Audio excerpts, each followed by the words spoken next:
premier morceau, il est écrit Miroslav Skorik. C'est morceau mélodie triste, tristesse de gens, parce qu'il y a la guerre.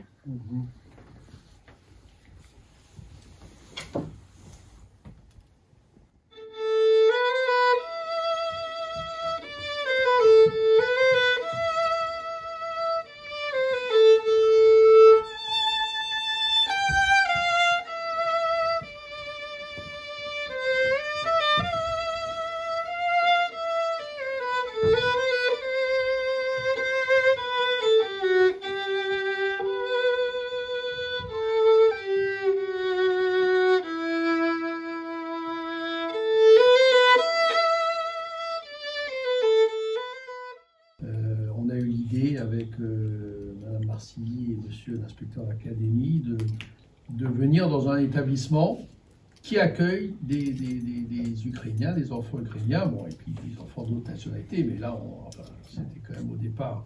Donc, on a choisi, Monsieur Tamen nous a proposé le collège Eugène Fromentin parce qu'il accueille donc ces 5 jeunes Ukrainiens que nous avons rencontrés tout à l'heure.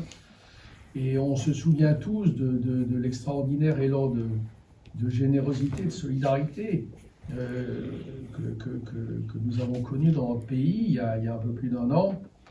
960 et 980 Ukrainiens qui sont chez nous. Et sur ce millier, eh bien, il y a 30% d'enfants en âge d'être scolarisés. Là aussi, le chiffre est très stable.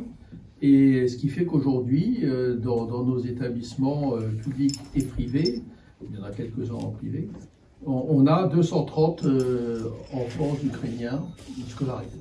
Ce sont des enfants qui sont de langue étrangère, dont certains sont des mineurs isolés, d'autres non, d'autres sont des réfugiés de guerre. Voilà, on a différentes, vraiment on a autant de situations quasiment d'enfants. Et donc l'idée c'est de prendre des enfants qui sont non francophones et de leur apprendre on a 2 ans.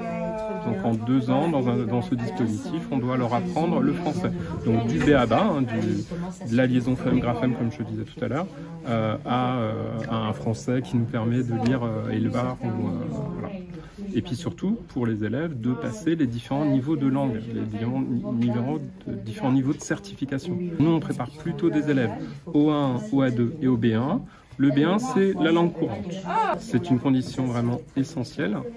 Et c'est vrai qu'en 2 ans, on arrive à leur donner un certain niveau, mais comme on part du départ et qu'en plus on a des situations de très grande hétérogénéité et de milieux aussi plus ou moins porteurs, des familles, parce que là on a des familles par exemple qui sont très intégrées, qui travaillent chez Alstom par exemple ici, et puis on a des enfants tout seuls qui ont vécu dans des structures d'accueil. Certains vivent en appartement à 3 ou 4 avec des jeunes adultes, et là aussi il y a des problématiques liées à la guerre, à l'inquiétude que parfois les enfants ont par rapport à l'avenir de leurs proches, au devenir.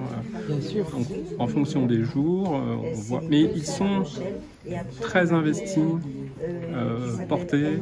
Donc on sent que c'est important vraiment structurellement pour tous ces enfants, pas seulement pour les Ukrainiens, mais notamment pour les Ukrainiens, d'apprendre la langue. Parce qu'ils ont compris que c'était un outil émancipateur.